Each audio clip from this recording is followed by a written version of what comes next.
గత 4 దశాబ్దాలుగా ఆ వర్గాల మధ్య పచ్చగడ్డి వేస్తే భగ్గుమంటోంది. ఆనాటి నుంచి ఈనాటి వరకు ఆ రెండు వర్గాలు కత్తులు నూరుతూనే ఉన్నాయి. దీంతో ఆ రెండు వర్గాల మధ్య ఆధిపత్య పోరు పోలీసులకు తలనొప్పిగా మారింది. ఇంతకీ ఆ వర్గాలు ఎక్కడ?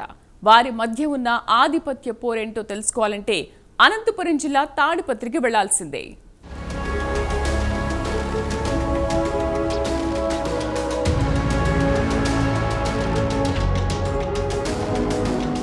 అనంతపురం జిల్లా తాడిపత్రి. ఈ పేరు వింటేనే ఒంట్లో వణుకు పుడుతుంది.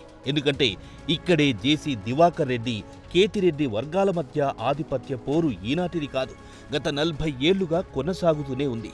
4 దశాబ్దాలుగా వీరు కత్తులు, కొడవళ్లు, గొడ్డళ్లను నూరుకుంటూనే ఉన్నారు. ఈ రెండు వర్గాల మధ్య కత్తుల పోరులో ఇప్పటి వరకు ఎంతో మంది బలి కావడమే కాదు, వికలాంగులుగా కాలం వెళ్లదీస్తున్న వారు కూడా అనేక మందున్నారు. కాళ్ళు చేతులు పోయి పగవాడి నెత్తురు కోసం నేటికి ఎదురు చూస్తున్నారంటే ఇక్కడ వర్గపోరు ఏ స్థాయిలో ఉందో అర్థం చేసుకోవచ్చు. జేసీ దివాకర్ రెడ్డి, కేతిరెడ్డి సూర్యప్రతాప్ రెడ్డి మధ్య ప్రారంభమైన ఆధిపత్య పోరులో ఎంతో మంది ప్రాణాలు వదిలారు.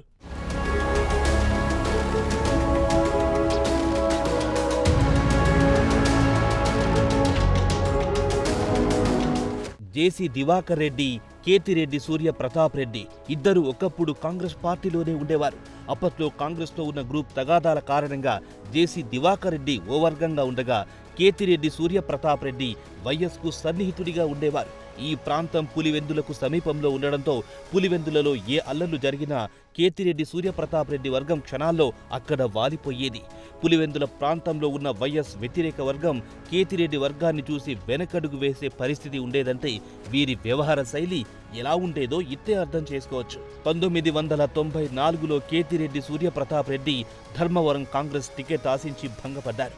జేసీ దివాకర్ రెడ్డి టికెట్ రాకుండా అడ్డుకున్నారని తెలిసిన కేతిరెడ్డి 2 ఆకుల గుర్తుపై స్వతంత్ర అభ్యర్థిగా పోటీ చేసి 1000 ఓట్ల తేడాతో ఓడిపోయారు. అప్పట్లో సూర్యప్రతాప్ రెడ్డికి సంబంధించిన 3000 ఓట్లు ఇన్వాలిడ్ గా తేలాయి. వాటిపై ఎలక్షన్ అధికారి సంతకం లేకపోవడంతో ఇన్వాలిడ్ గా తేల్చారు. ఒకవేళ అవే ఓట్లు చెల్లుబాటు అయి ఉంటే సూర్యప్రతాప్ రెడ్డి 2000 ఓట్లతో నెగ్గేవారు.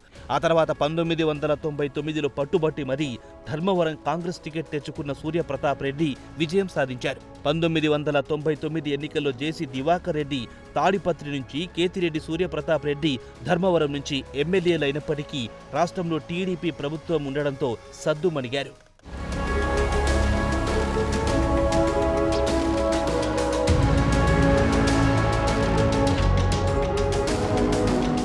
2004 ఎన్నికలకు ముందు పరిటాల రవి ఒత్తిడి మేరకు కేతిరెడ్డి సూర్యప్రతాప్ రెడ్డి టీడీపీ గూటికి చేరారు. పసుపు కండువా కప్పుకున్న తర్వాత పరిటాల రవి ఒత్తిడి మేరకు ధర్మవరం ఎమ్మెల్యేగా ఉన్న ఆయన తాడిపత్రి నుంచి జేసీ దివాకర్ రెడ్డిపై పోటీ చేసి ఓడిపోవడం, వైఎస్ సీఎం కావడం చకచకా జరిగిపోయాయి. కాంగ్రెస్ ప్రభుత్వం అధికారంలో రావడంతో జేసీ దివాకర్ రెడ్డి మంత్రి కావడంతో జేసీ వర్గం బలపడింది. కేతిరెడ్డిని టీడీపీ గూటికి తీసుకెళ్లిన పరిటాల రవి 2005 జనవరి 24న దారుణ హత్యకు గురి కావడం, అప్పటికే అనారోగ్యంతో కేతిరెడ్డి బాధపడుతుండడం ఇవన్నీ జేసీ దివాకర్ రెడ్డి వర్గానికి అనుకూలంగా మారాయి. దాంతో జేసీ అనుచరుడు 2006లో తాడిపత్రి రైల్వే స్టేషన్లో కేతిరెడ్డి సూర్యప్రతాప్ రెడ్డిపై పగ తీర్చుకున్నారు. పార్టీ వేరైనా తన సన్నిహితుడు హత్యను వైఎస్ జీర్ణించుకోలేకపోయారు. వెంటనే అతడి కుటుంబానికి అండగా నిలబడి కేతిరెడ్డి సూర్యప్రతాప్ రెడ్డి కుమారుడు కేతిరెడ్డి వెంకట్రామిరెడ్డికి ధర్మవరం కాంగ్రెస్ ఇన్ఛార్జిగా బాధ్యతలను అప్పగించారు. దాంతో మళ్లీ జేసీ కేతిరెడ్డి వర్గానికి మధ్య యుద్ధం మొదలయ్యింది. ధర్మవరం ప్రాంతంలో జేసీ దివాకర్ రెడ్డి తనకు తెలియకుండా అడుగు పెట్టకూడదంటూ కేతిరెడ్డి వెంకట్రామిరెడ్డి హుకుం జారీ చేశారు. సమీసిపోయాయనుకున్న పాత కక్షలు మళ్లీ పడగ విప్పాయి. 2009లో ధర్మవరం నుంచి కేతిరెడ్డి వెంకట్రామిరెడ్డి ఎమ్మెల్యే కావడం, కాంగ్రెస్ ప్రభుత్వం వచ్చి వైఎస్ మళ్లీ సీఎం కావడంతో కేతిరెడ్డిదే చెల్లుబాటు అయ్యింది.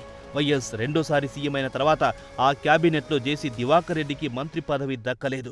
వైఎస్ మరణాంతరం రోషయ్య, కిరణ్ కుమార్ రెడ్డి మంత్రివర్గాల్లో సైతం జేసీ దివాకర్ రెడ్డికి మంత్రి పదవి రాకుండా కేతిరెడ్డి వెంకట్రామిరెడ్డి అడ్డుకున్నారనే వాదన రాజకీయ వర్గాల్లో లేకపోలేదు.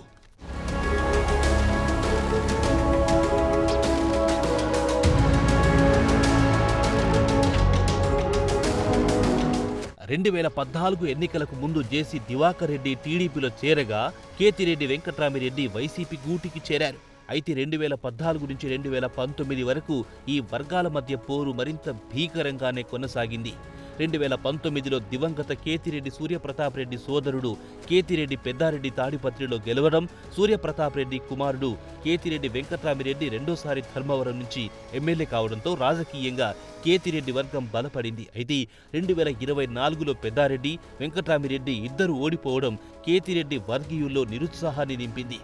గత 5 ఏళ్లలో జేసీ ప్రభాకర్ రెడ్డి రాజకీయంగా, ఆర్థికంగా, మానసికంగా అనేక ఇబ్బందులు ఎదుర్కొన్నారు. జేసీ ప్రభాకర్ రెడ్డితో పాటు ప్రస్తుత తాడిపత్రి ఎమ్మెల్యేగా ఉన్న ఆయన కుమారుడు అస్మిత్ రెడ్డి జైలు జీవితం సైతం గడిపారు. ఈ క్రమంలోనే పెద్దారెడ్డి జేసీ ఇంట్లోకి వెళ్లడం అప్పట్లో పెను సంచలనమైంది. తమ కుటుంబాన్ని వేధించిన పెద్దారెడ్డి తాడిపత్రిలోకి ఎలా అడుగు పెడతాడోనంటూ జేసీ ప్రభాకర్ రెడ్డి చేసిన శపథాన్ని ఆయన అనుచరులు అమలు చేస్తున్నారు. తాడిపత్రి ఎమ్మెల్యేగా 5 ఏళ్లున్నా తాను తాడిపత్రికి ఖచ్చితంగా వెళ్తానంటూ పెద్దారెడ్డి పట్టుబడడంతో పోలీసులు ఆయన్ను ఎల్లనూరు మండలం తిమ్మంపల్లిలో హౌస్ అరెస్ట్ చేశారు. దాంతో వీరి మధ్య వైరం పోలీసులకు పెను సవాల్గా మారింది.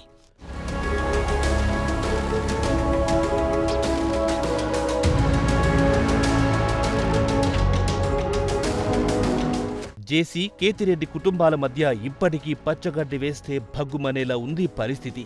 4 దశాబ్దాలుగా 2 కుటుంబాల మధ్య మొదలైన ప్రచన్న యుద్ధం నేతికి కొనసాగుతుండడంతో తాడిపత్రిలో ఇప్పుడేం జరుగుతుందో తెలియదు.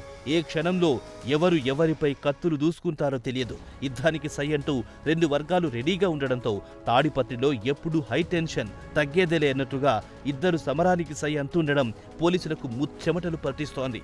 ఇద్దరి మధ్య గొడవలు జరగకుండా చూడాల్సిన బాధ్యత పోలీసులపైనే ఉండడంతో వారంతా ఆందోళన చెందుతున్నారు. అసలు తాడిపత్రి ప్రాంతం ప్రశాంతంగా ఉండడానికి ప్రభుత్వం, పోలీసులు ఎలాంటి చర్యలు చేపడతారో వేచి చూడాలి.